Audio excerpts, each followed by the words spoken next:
Welcome to the Bloomberg Technology Summit. I'm Jordan Robertson, cover cybersecurity for Bloomberg News. I'm based here in London. I've been covering the space a long time, since 2005, and we've got a great panel, great lineup today. So whether you're joining us virtually or you're here in the room, thank you for being here. And we're kicking off the summit today with a focus on a critical issue, which is cybersecurity. As I mentioned, I've been covering the space for a long time. And the panelists we have today will talk about a range of issues. We're going to talk about automotive hacking. We're going to talk about social engineering. We're going to talk about data privacy and a bunch of other interesting topics. So we also want you to be part of the conversation. We really do want you to participate and ask questions. So we'll poll you, and this is how it'll work. You can scan the QR code on the back of your badges. That will allow you to take the poll, but it will also allow you to ask questions. I will see the questions on the monitor here. We really do encourage you to ask anything that might come up, and we can discuss it with our guests. And the poll that we'll kick off with is around cybersecurity, and the question is, how safe is your organization? Very safe, it's vulnerable, or I think we can do better. As I say, having covered this space for a long time, I think the question is somewhat loaded. But we'll see what people in the audience have to say. So we've got, so it is, looks like about, I'm seeing the results here. Right now, we've got about 45% of you. I think we can do better. So that roughly matches. Very safe, that's good. About 30% say very safe, okay. Vulnerable, and I think we could do better. So I would say the fact that more than half of you think that your organizations can do better is probably about right. Again, I've covered this space for a long time, and any company that thinks that they are perfectly secure is probably fooling themselves. So before we get to our guests, I do want to take a moment to acknowledge our sponsor, which is Google Chrome Enterprise. And with that, I'd like to call on Lauren Miskelly with Chrome Browser Enterprise for a few remarks. So, Ms. Lauren. Thank you. Morning, everyone. Thank you for getting up bright and early to be here. My name is Lauren Miskelly. I lead our Chrome Enterprise team at Google, and we are very excited to be here today sponsoring this event and to have this morning here for this more intimate breakfast where we have a great lineup of security experts that Jordan will be talking to and mentioned, who will be here to share some great content while you enjoy breakfast. So as I mentioned, I'm here from Chrome Browser, and security is at the core of everything we've thought about over the years as a browser. It's really integral to what we think about and how we develop our tools. And within Chrome Enterprise, we think about it in two ways. One is security at the core for the user. We'd like to call that security you don't have to think about. So as a user in the browser, you are secure every day, and at the user level, you shouldn't have to think about how the browser is keeping you secure. And we also look at it as the IT and management security level. And from an enterprise perspective, while the user is safe day to day in what they're browsing, how do we give our companies and enterprises control and more management and security abilities over that browser? So from the user perspective, keeping them safe day to day, and then adding that extra layer from an enterprise perspective to give companies control over the corporate data. And as Jordan talked about, every company, at least 50%, think you can do better. With cyber security threats on the rise and seeing that more and more the browser is that first entry point for most users, it becomes really critical that security decision makers are thinking about how you are securing that endpoint. So we'll spend more time talking about that this morning. I welcome you to enjoy the discussion, enjoy your meal, and enjoy the day ahead of great content. So thank you, and I'll bring Jordan back up.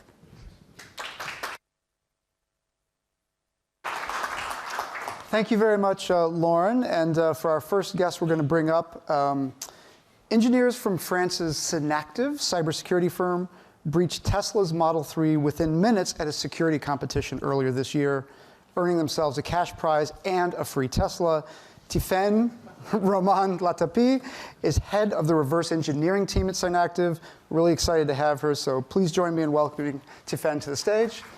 Good morning. Sit here. Thank you. Yeah, I think it'd be great. So, as I mentioned, Tiffaine runs the reverse engineering team at Synactive. Synactive is a French cybersecurity company, as I mentioned earlier this year. They hacked a Tesla at a hacking competition. It's really, really hard to hack Teslas, and they did an amazing job at it. We met this summer, and we published a story earlier this year about automotive hacking and cybersecurity risks to automotive. Tiffaine and her team are, world-class experts in this space. So, Tiffaine, why don't we start by talking about the Tesla research, when your firm got into it, why you got into it, and what it says about the state of automotive cybersecurity, the fact that your team was actually able to breach these Teslas in the way that you did. Of course. So why, first? We've been participating in this concourse, which is called Pontoon, for a few years, basically for fun and exposure. And in 2021, 2 people on my team decided they wanted to hack a Tesla. And so it seemed a lot of fun, so we said yes, basically. So it's beginning like that. They present the ID. The concourse was about hacking the infotainment system, so the big screen where you have your GPS and music and everything like that. So we bought one on eBay for $100 or something, and they begin to dig into it. So opening it, looking at all the electronic components to know what exactly this thing does. And we were working in full black box, so we tried to scrap the internet into looking into maybe some leaked documentation or stuff. They found some, and then they basically hacked the hardware to get the firmware back. And they're reverse engineering the firmware and found vulnerability in it. And I was able to visit this hardware hacking lab that they have in Paris, and it's really something. I mean, if you want to hack a car, the way in, as Lauren mentioned, the way in is kind of what we look at with hacking. The way into cars are these infotainment systems. That's your connection to the internet in many ways. But talk a little bit about how long it took your team to figure out how can we get into a Tesla remotely. It took a long time. So the first part of the research for the concourse we did in 2022 was among 1 year of work. We measured something like 180 man days. Half of it was at work, and the half of it was the night and the weekend of the team that doesn't want to stop looking for a vulnerability. So lot of work. And what does it say? On the one hand, you can say the fact that your team was able to hack into a Tesla and do some things that you're not supposed to be able to do as a hacker to the car. On the one hand, you could say this highlights security vulnerabilities of automobiles. On the other hand, you could say it took a team of researchers a year, a team of really good researchers a year to figure out how to do this. Like, what is your assessment about the state of cybersecurity for automotive? And this will get us into some of the other work your firm does as well. I can tell about Tesla. Tesla was very hard. We're talking about a system which is close to the level of phones, which is basically what's more secure right now, flagship. So it was really, really hard. 1 year of research is a lot. And not only that, but a Tesla patch in less than 30 days. So it's 1 year of research that disappeared in 30 days, basically. So for Tesla, it's a good sign. In terms of automotive security, it's really going to depend on the automaker and type Not every of automaker is Tesla, right? Exactly. And we already talked about that, but it's a question of price. Tesla is a high-end car. You pay a lot to have a Tesla, so they have money to spend on obviously security and building a secure product by design. If you want a cheap car, I'm not sure you're going to have the same level of security. And one of the ways I came to know Synactive was through the Tesla work, but also, they are considered an offensive security firm. What that means is companies will hire Synactive to evaluate either products they're making or products that they are using to say, if a hacker encounters our product in the wild, will they be able to get in? And a good amount of your work, the firm's work now, is automotive. Tesla is not a client. This was research. This was what you did, kind of your researchers did somewhat on their free time. Tell us a little bit about the other automotive work you do. Like when you get infotainment systems and you get other components from automakers that say, hey, we want to make sure that this is secure. Like many of us have cars, we all use cars. How secure generally is the industry, kind of setting aside Tesla for a minute? You see a lot of it. It's kind of difficult to answer. I think they're late, but the EU decided to put on a law, and starting 2024, if I am not mistaken, every automaker in Europe is supposed to prove to the Commission that they actually did something in terms of cybersecurity. What kind of saves car is that they're not connected since. For a long time, they were unconnected, so it was not a big deal. The most problem you would have is for stealing with the fob key and attack on that. So it's not a big deal. The other thing you have to understand is a car is not made to be driven by a computer. So even if I hack it, I can maybe open the door, the trunk, I can maybe put the radio very loud, which can be dangerous, but I will not be able to drive your car. So the models that are autonomous driving are just arriving on the market, so the real risk is there. And through my discussions with Tiffaine and her team, what I learned was that modern cars will have dozens of computers in them. They'll have dozens of microcontrollers. And these controllers do things like if your headlight goes out, you'll get an alert on your infotainment system. Now that's a modern convenience that we all appreciate and enjoy. However, for people like Tiffaine and her team, what that means is you have a tiny little computer sitting behind your headlamp that is sending instructions to essentially kind of the main control console for the car, and that becomes a hacking risk. And through our conversations, what we learned was that automotive thefts are rising pretty dramatically. They were kind of falling for a long time as automakers improve their security, but now with the introduction of a lot of digital technology, auto thefts are actually rising. And criminals are doing things like prying headlamps off of cars and injecting code with specialized tools to steal the cars. I mean, that's where a lot of this hacking stuff goes, is to kind of base criminal kind of instincts. And another thing I wanted to ask you about is Synactive sees a lot of what we call IoT devices. The offensive security side of Synactive involves evaluating these devices. And we hear a lot about the security of IoT devices, from connected toasters to CCTV cameras. Can you tell the audience a little bit about Synactive's work in the non-automotive space? So we've talked a lot about CCTV cameras. What does that look like for your firm? First, we have to have a discussion with the clients. What do they want to secure and against which type of attackers? Because it's not going to be the same work that we do. So what's important for them? In terms of CCTV, basically like the Tesla, taking the object, opening it, trying to get the software and trying to get vulnerability in it.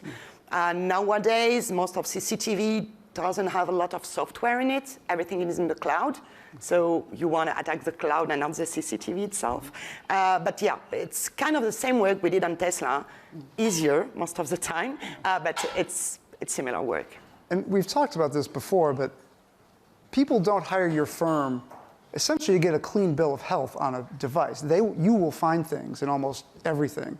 Have there been devices that your firm has evaluated where you haven't found security vulnerabilities? Yeah, but yes, it happened. Okay. It's a question of time. Okay. If you give me a lot of time and money, I can find something. Yes. If you give me 2 weeks on a Tesla, I won't find a vulnerability 2 weeks and not enough. Okay. So it happens. What's important for the client is to know for a team of hackers, which is experienced, 1 month is not enough to break it, and maybe that's enough for the clients. Given enough time. Yeah. Right. We've got some questions from the audience. Again, I'll reiterate my call for any questions that you have, scan the QR code. Tiffaine, I'll throw it to you. How did Elon Musk react to the Tesla hacking? We were very sad. The team was very sad. We hoped for a tweet from Elon Musk. It didn't happen. Tesla was actually very cooperative. They asked a lot of questions to the team. They continue between 2022 to 2023, continue asking for the team if they were planning to do more work on it. They checked the fixes. So Tesla was very happy with the work of the team. And you've talked about this as well, but Tesla actually worked very closely with your team. Even though Tesla is not a client, you were not working for Tesla, and in fact, you may not have been able to publicize the research if you had been. But Tesla, among automakers, as you've described, was extremely responsive to this research. They responded, they fixed the vulnerabilities, and they fixed them quickly. They sent us firmware, they sent us infotainment that could be updated because the one from eBay couldn't be updated. So they like that a lot. And another question is, when is hacking ethical? When is it legal to hack a system and ethical? So I can answer for Europe. In Europe, if you are the owner of the device, you can do whatever you want on it to assess the security or maybe just to make sure that it's going to work with other systems. So you're able to do whatever you want. What's illegal is to hack a connected system or information system that is not yours. If you don't have a specific authorization. Right. So where we work on a client, we are very specific with a specific letter of engagement, asking for IP address, type of servers, because if not, we could have a big issue. And we've talked a little bit about this in the past, but your background is in cryptography, product security. You were at Orange, right? Doing security for set-top boxes, then at Airbus, doing security for things that we can't really talk about. But Tifen's role at Airbus was the same as her role at Synactive, which is head of reverse engineering. So you can imagine trying to find security vulnerabilities and things that Airbus makes. And also at Synactive, you guys have an interesting line of work, which is we're going to talk about social engineering with the next panelist, because social engineering is in the news a lot lately with the MGM hacks, the casino hacks. It's one of the biggest cybersecurity threats facing companies today, that somebody will call your organization, convince an employee to install malware on a computer. The most vulnerable point of your organization could just be an employee with a phone and an internet connection. So we're going to talk about that in a little bit. But Synactive also does, as part of the offensive security research, social engineering, right? Companies will hire Synactive to break into their company and identify weaknesses and vulnerabilities. And one of the things I wanted to ask you was, in all of that research, are there kind of rules of thumb that your firm has found for what typically works for security organizations like yours to get inside an organization? Like for people in this room, what are the vulnerabilities in an organization that are not technical necessarily? They're just people that you found to be effective at. We can get inside a company if we do this, if we dress up as a delivery person, if we... kind of the usuals that you're going to see in the media. So calling and make as if you were IT support and say to someone, I need to update your computer, there is a big issue, please give me your password. It's going to work a lot. Sending emails that are well crafted to ask for people to maybe click on an attachment that you would have weaponized. Basics, honestly. What's worked for criminal works for us. And I like what you say about the IT organization. We've been covering a lot of these social engineering hacks. A lot of these are like kids. These are like teenagers, early 20s, doing these attacks. They are technical in the sense that they deploy malware, but what they're using are human social engineering techniques like the kind that Tiffen was describing, which was so many of these attacks are the criminals calling people at the company and pretending to be IT. And it works all the time. Like, that's how we're seeing these big companies get breached. So we've got some more questions here. Can we talk a little bit more about reverse engineering methods your team uses to detect threats? I think this is essentially asking, like, kind of what is reverse engineering and how do you we mentioned Tesla, you're kind of pulling apart hardware to extract code. Can you describe what reverse engineering is and kind of how that's used? Yes, of course. So a software, basically, for everyone, once it's finished, it's a suite of 1 and 0 that are interpreted by your processors. And your processor actually cut it in little bursts of 1 and 0, which are called instructions that it understands. So our first part is using another software that takes the 1 and 0 and reconstructs the instruction for the processors. And then we take those very tiny instructions, the group, and try to understand and rebuild the source code that led to these instructions. And so we have an equivalent of the source code, the original source code, and we try to find vulnerability in it. You and your team mentioned something interesting when I visited you, which was that when I asked, I said, so you've got a black box. You've got and a lot of times your clients will give you a black box to say, we're going to put this into our device. we're buying it from somebody else. We don't know what's in it. We just know what it does. You've got to take it apart. And your team said something interesting was when I said, well, you don't have source code then. The manufacturer's not giving you the blueprint. You have to kind of intuit it.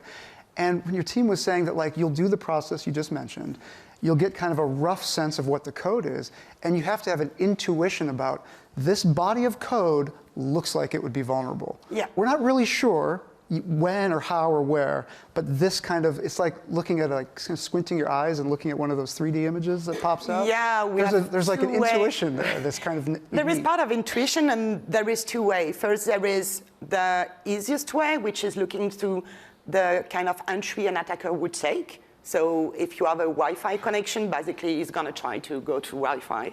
Yeah. Or the other way around, which is those kind of code are usually easy to mess up. So we're going to begin with this code. And if we find a vulnerability, we try to build a path between the entry point and this code. Yeah. We've got some other questions here. Given that exploiting vulnerabilities is not a matter of if, but when, what's one piece of advice you can offer for businesses to help protect themselves? And the core of this question is, every piece of software is going to have flaws. It's impossible, essentially, to build perfectly secure code. What's one piece of advice you could offer companies? So if in terms of product, the easiest way is to do secure by design. So is to have product security, which help every development project within the organization to take into account security from the beginning of the design, because adding security afterwards is not going to work and cost a lot of money. So that's the first. And then you have to deploy detection on your organization. You have to know exactly what's sensitive in your organization and have a plan to react if it's being touched. So that's incident response preparation, having, I don't know, plan of your networks that most of people don't have, those kind of stuff. And a similar question, and this will be, looks like it'll be our last question here. You know, with the rise in high-profile breaches like MGM, and we talked about social engineering, do you have a piece of advice, kind of like a guiding principle for how organizations that might be listening today can help protect themselves from attacks like the ones your firm is very good at, the social engineering attacks? What are companies supposed to do to defend themselves against those kinds of essentially non-technical attacks? Most of the people are saying that the issue is human. I mean, I do not agree. I think that security should do whatever it takes so that when a human clicks on a link or an attachment, it doesn't break all your network security. I mean, for me, there is an instant problem if anybody in your company clicking on a link can break all your security. There is an issue. So that's what we're talking about on Chrome. That's the security you don't see as a user. You should have those kind of systems in place. That's great. Looks like we're out of time. Tiffaine, thank you so much for making the time. Very interesting work. And with that, we'll bring up our next panelist. Yeah. Thank you for having me. Bye. Thank you. Thank you. Let's see what is next. Well, thank you again, Tiffaine, for your time. And now, please join me in welcoming my panelists for the next session. We've got Emily Heath. She's a general partner with CyberStarts, which is a venture capital firm. And we've got Dominique Shelton-Leipzig, who's a privacy and cybersecurity partner with the Mayer Brown Law Firm. Please help me join Emily and Dominique. Thank you.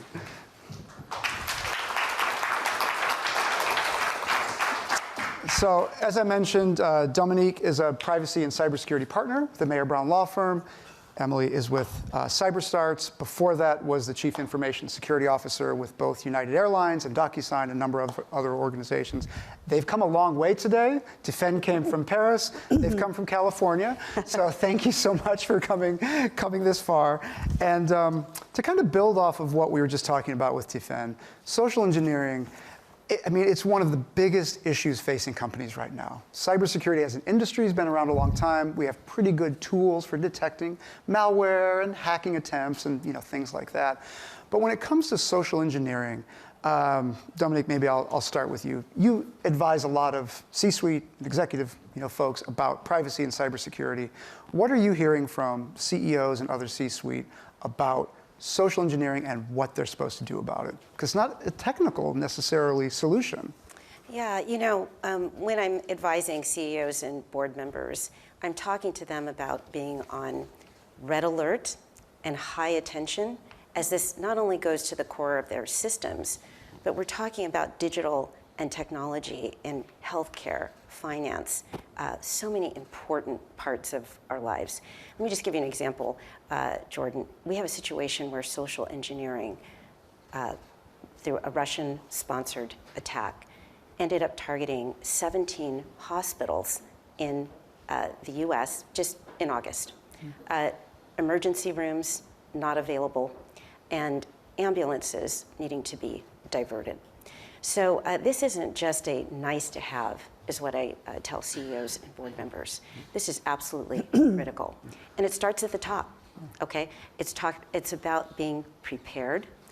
War game exercises, I was really interested to hear Tiffany talking about the proactive steps that she is taking and others are taking to war game and test these systems. Practice, I always say, you either fail to plan or you plan to fail in this situation. And one of the things I like for people to take from some of these panels are, a little kind of practical piece of advice. And one of the things that you've mentioned earlier to me is that when you're meeting with the C-suite, sometimes what you'll tell them, one of the most important things they can do is simply appear in public, whether it's a promotional video or whatever, for their employees talking about these issues, which sounds simple, and it doesn't even sound like cybersecurity advice. But in your experience, you've said that actually matters a lot. That tells employees, hey, this cybersecurity business is actually really important. It's social engineering is actually a big threat to the company, so much so that it goes all the way to the top. So tell me about what impact has that had when you've advised CEOs and others? Simply appear with your CISO, and we're going to get to Emily in a minute, who has lots of CISO experience. What does that look like when that actually is enacted? Well, what's exciting is that really changes the tone. So, I talk about this in a book I have coming out, Trust, Responsible AI, Innovation, Privacy, and Data Leadership. And one of the interesting pieces of research is that those CEOs that have gotten involved in this issue, and what I mean by that, just being visible, that cybersecurity and data privacy and these issues are a priority for the company, they've been 85% more successful in diminishing cyber attacks, just the visibility. Why? Because then everyone in the company, it sets the tone that this is not only a nice to have, but a priority for the enterprise. And get that much more support. Yeah. And Emily, as I mentioned, Emily is now with CyberStarts, which is a venture capital firm. But prior to that, CISO of a number of organizations, the latest being United Airlines and DocuSign. That's right.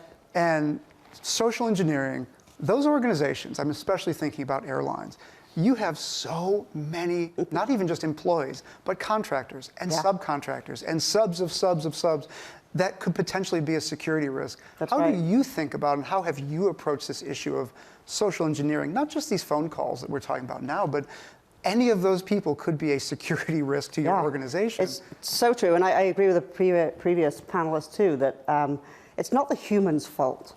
As security professionals, this is on us to make sure that we have the right controls in place, because you have, engineers, pilots, you've got flight attendants, you've got sales folks, marketing folks. It's not their job.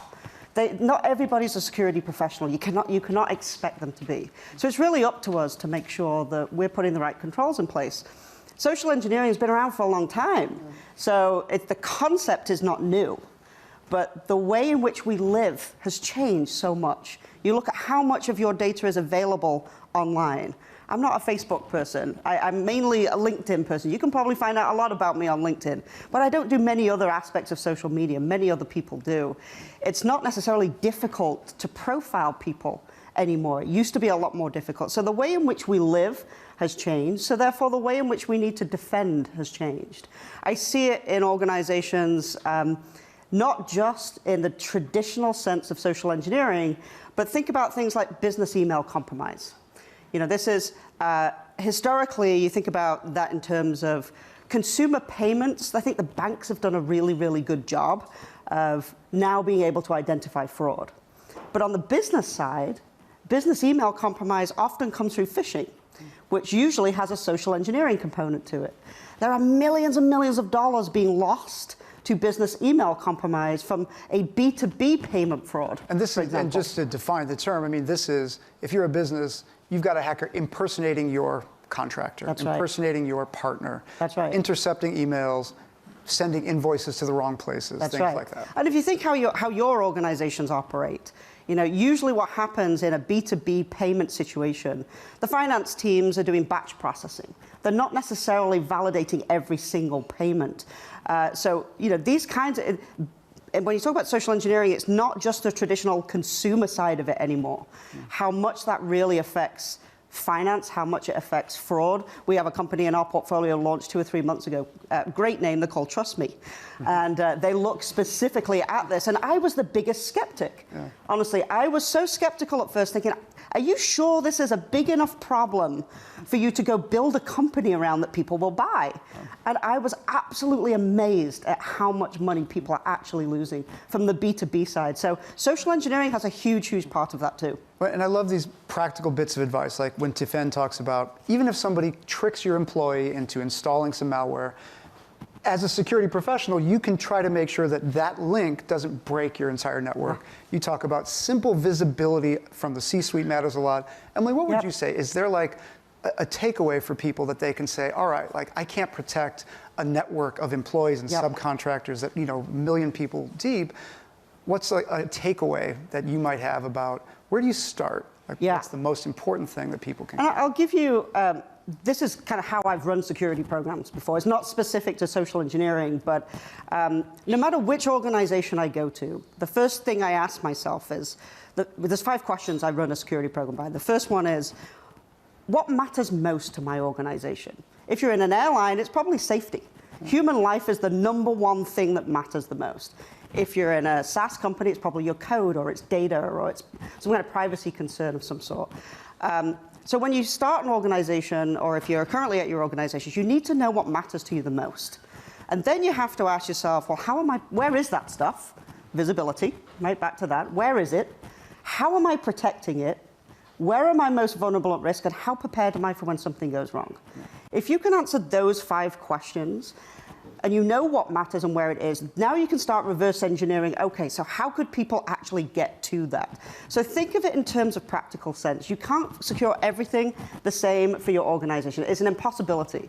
So really hone in on the things that matter, and then you can really get smart about thinking about what are all of the access points that could impact the security of the things that keep my business moving. And without talking about specific victims, one thing that surprises me whenever we see these big ransomware attacks is kind of to your point, these single attacks are able to disable an entire network, right? It starts with a simple phone call, and you're able to disable so many critical systems at once. I mean, Dominique, in your work, how have companies looked at this issue around? I mean, that would seem to be a giant security vulnerability, just kind of waiting to be exploited, that somehow hackers can disable everything at once. Like, the CEOs that you're talking to, how do they think about this issue, and what do you tell them about preventing that? Yeah, so this is so important. I'm so glad you mentioned it, Jordan, because there's so much that's preventable here, and so much that is actually already encased in a lot of our data protection laws. We have over 166 countries now with data protection laws on the books. And so this really starts with, at the top, with governance to begin with. Really proactively, as was just stated here by Emily, knowing what is important, where is your key critical data, ensuring that war games are actually played out, that you're testing and stress testing those systems, that you're not playing out your incident response plan and procedure for the first time in the eye of the storm in the middle of a hacking event, and proactively looking at your vulnerabilities. AI can be a help in helping to identify where there are vulnerabilities in a system, but also keeping in mind that that is not a panacea. AI is only going to be as good as the data that it's trained with. So I try to use this example. It's like a cake. If you make a cake with the ingredient of pickle juice rather than water, the outcome is going to be very different. Same is true with AI. So that governance, making sure that the training data is applicable and accurate for the environment. If that's in place, it can be a big leg up in terms of being able to identify vulnerabilities. And I think on the topic of social engineering, I think we do have another poll. We like these polls. If we can bring that up. And again, it's on the back of your badge. It's the QR code. It's about social engineering. cyber attackers are often using social engineering to breach companies. Is your employer educating your workforce about how to avoid such traps? Yes or no? Oh, okay. Yes, very good. Okay, this is an increase. What this is evidence of, this social engineering business is increasingly important to companies. It used to be, years ago, it would be all phishing training, right? I mean, and that's still part of it. But this is kind of a sign of how important social engineering has become to corporations. And I imagine that we could all do even more. So thank you for the responses there. And Emily, I wanted to talk with you about something as well. You mentioned to me earlier, part of the issue we're seeing with these big breaches is that the security industry has gotten really good at managing user identities. So making sure that I am not logging into a system that I am not allowed to log into, and if somebody has hacked my machine, that they're not doing things that I'm not authorized to do. But you've mentioned that one of the issues you've been really focused on is machine identities, which may not mean much to a lot of people here, but what that means is, think about it like a user identity is tied to a person, a machine identity is tied to machines, which are increasingly talking only to other machines and not interacting with people. That's right. And hackers are breaking into networks, finding credentials and finding other things on machines that have never really interacted with a human, and using that information to then further breach networks. That's right. Can you talk a little bit about the importance of this kind of like somewhat spooky idea of your organization could get breached by machines that have never touched a human being? Yeah, like I say, the way in which we work has changed so dramatically over the last few years. And I think if there is an area of cybersecurity that is ripe for disruption right now, it's the identity space. Many of you in the audience here, I'm sure, have been in and around this business for a long time. And we've gotten really good, not ideal, but really good at human identities. There's plenty of solutions out there that have been around for a long time that have evolved. But this concept of non-human identity has exploded over the last few years. And the reason for that is, if you think about the evolution of the cloud and how that's changed the way we work, you've got developers and engineers that are spinning up technology all day, every day, and we want them to. It's great for business. You can ship product much faster. We want them to do that. You have business executives and business teams who also now own their own SaaS applications, and they're spinning up their own APIs. Again, we want them to. This is great for tech. The technology is amazing for the advancement of business. But the security side of that has not yet caught up.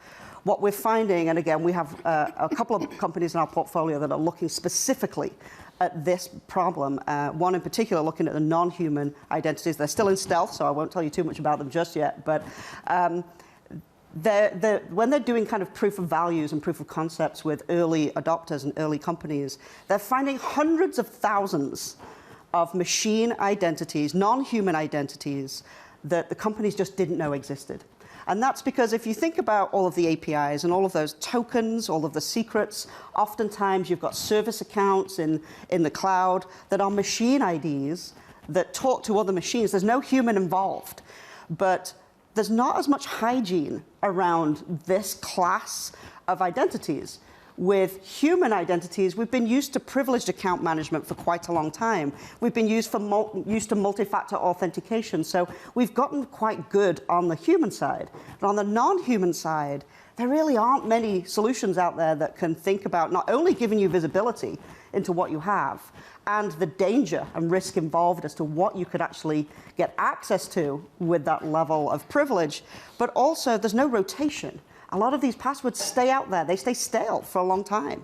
There's no password rotation. There's no multi-factor for machine-to-machine identities. So this area, to me, is one of the ripest areas for attackers right now, and we're seeing that in the market. We're seeing that in the industry, that non-human identities are definitely being targeted much more. But it's an area that we all need to get better at catching up on. I love the term non-human identities. Not quite sure what that means. Yeah. But, so we've got some questions. Thank you for these. This one we've had from an audience member. We've had voice replication of key staff members coupled with social engineering. How is voice replication adding to the threat, and what can be done to combat that? I will add to this a story I heard recently where a senior staff member who worked very closely with the CEO of an organization had a voicemail from the CEO of this organization. That voicemail came in from a number that was the CEO's number. That voicemail was the CEO's voice. That voicemail was asking this person to do something that they would ordinarily do, arrange a financial transaction on behalf of CEO of the company. Something seemed off to this person, slightly off about the request. Just the timing of it was slightly suspicious. They checked, and it was a total spoof. It was completely spoofed. If this person, again, had done the thing that they normally do all day long, which is send money places for this company, it would have gone into the hands of the hackers. And this was obviously a deep fake. It's just a deep fake that indicates, as the audience member asked, you know, criminals are getting really good at taking, if your CEO is public at all, you can capture some voice, you can spin up an AI, and you can create a very convincing deep fake. Dominique, as you're talking to CEOs and other C-level, how concerned are they about essentially their identities being hijacked and used against their own staff to commit fraud?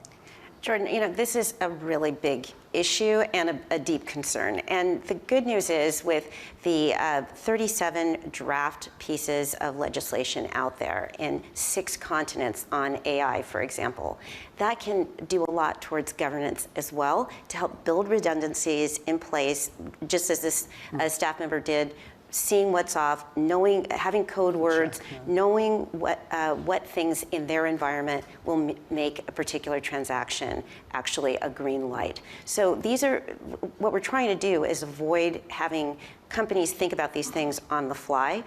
We have an AI environment where deep fakes are going to be part of our lives for the foreseeable future. And so developing those human redundancies within the enterprise through using the AI governance tools that it exists now in 37 countries, 6 continents, that talk about things like training, ensuring that employees are aware of what the procedures are before deploying critical assets of the company. Well, as you mentioned, a simple check. I mean, the reason this case that I mentioned got caught was a hunch. I mean, you shouldn't come down to a hunch because that was just a lucky break. And Emily, with your CISO hat on, now in an era of, these voice deep fakes are not even just convincing, they are identical. Yeah. You could even do a video that's like identical. How does one go about securing an organization? Well, I always like to say, if you want to trick somebody into doing something, impersonate their boss. Yeah. We're all used to responding to our managers and responding quickly and doing whatever they ask. So how do you secure a large organization when any of those employees could be tricked? Yeah. It's gotten much, much harder, but I would say it comes down to always understanding your baseline and having that process validation. A lot of this comes back down to basics, and a lot of the attacks that we're seeing are actually very similar than they've been over the years. The fundamentals are the same, but the way in which they're getting us are much more sophisticated. And this is where the power of AI leveraged with something like voice recognition, probabilities are going to continue to go up, that people will be defrauded and scammed this way. So you have to make sure that you have processes that you validate. Right. So, and some of that can be done automatically, and some of it still involves the human. Right. And if it's the CEO and somebody's asking them to write $1 million check, there's probably a process validation point there somewhere that someone should go through. So there needs to be a code word. Yeah, exactly. There needs to be a code word. And we're running a little short on time, but one last issue I did want to raise, and Emily, we've talked about this, is that the cybersecurity industry is actually a pretty mature industry at this point, right? It's been around decades. We've seen the evolution from antivirus to the present. One of the problems that's emerged from that is you have more data about your security than you know what to do with. And you told me, just very briefly, you had told me a story about, at a previous organization, you were paying 3 engineers $1 million a year to take your security data, vulnerability data, and match it with your asset data. To your point earlier, what do we have that matters? That's right. $1 million. Like, you're spending a lot of money to essentially take all this stuff and just smash it together. That's right. And we've got so many security tools now, right? Which is amazing. They all do fantastic things. It's not unusual for security teams to have 30, 40, 50 different tools that do amazing things. And they all spit out a lot of data and a lot of findings and vulnerabilities, risks, call them what you want, but they're essentially risks, all of them. The problem is those machines don't talk to each other. So now we've got all of this data what do we do with it? How do we even make sense of it? As a CISO, I used to say 90% of my job was connecting the dots, making teams talk to each other, making systems talk to each other. So, yeah, in that particular example, I was hiring 3 engineers to try and consolidate just vulnerability data in one place, and it cost me over $1 million. We have, a company in our portfolio just launched recently called Avalor. If they had been around during that time, I would have been a very early design partner and probably redistributed those 3 engineers to do something completely different. And what I like about that story is even as the security industry has gotten more mature and has gotten very good at doing certain things, what we're still facing, and a bottom line message of this talk, is we're still facing human factor problems, which is how do I get one system to talk to another? How do I marry the data over here that tells me about problems with the data over here that tells me what's important? And Dominique, I'll ask you as well. I mean, when you're talking to the C-suite, and we deal with issues like these where it's not just technology. I've talked to CISOs who've been through the worst breaches you can imagine, and at the end of it, they will tell me, I didn't buy any more tools. I don't need more tools. I need better policies, right? I need to work with the lawyers and come up with better policies. That's revealing. I mean, what would you say about, where we're at in terms of assessing the human factors? Like the human role in all of these, I think in some ways is more important, sometimes in technology. I would agree with you there, Jordan, because the reality is you can have the best tools in the world, but if the threats are ignored or not captured because there's 80 different inputs coming into the CISO, they're overwhelmed, or if we don't have information that's actionable, it's really hard for these problems to be addressed. The best way to deal with it is to actually look at the governance that has been set forth in the draft legislation, for example, with AI. It lays out exactly how AI governance teams can work together to leverage the power of that technology. And I look at this in terms of being able to identify security threats, for example. There's some wonderful tools, the one that Emily just talked about, Copilot and others, other companies have come up with technology to help synthesize and proactively identify where there are cyber risks. This is great. We are out of time. I really want to thank everybody, all the panelists, all of our guests for joining us. I'd like to thank our speakers for a terrific session this morning. I hope you all enjoyed the conversations. Thank you to Google Chrome Enterprise as well. Most of all, thank you for being such an engaged audience, and I hope you took away some kind of useful nuggets and some elements of the experience of all of these really established and prominent guests. So thank you very much. Look forward to seeing you all in the main plenary at 9 a.m. So thanks again for coming.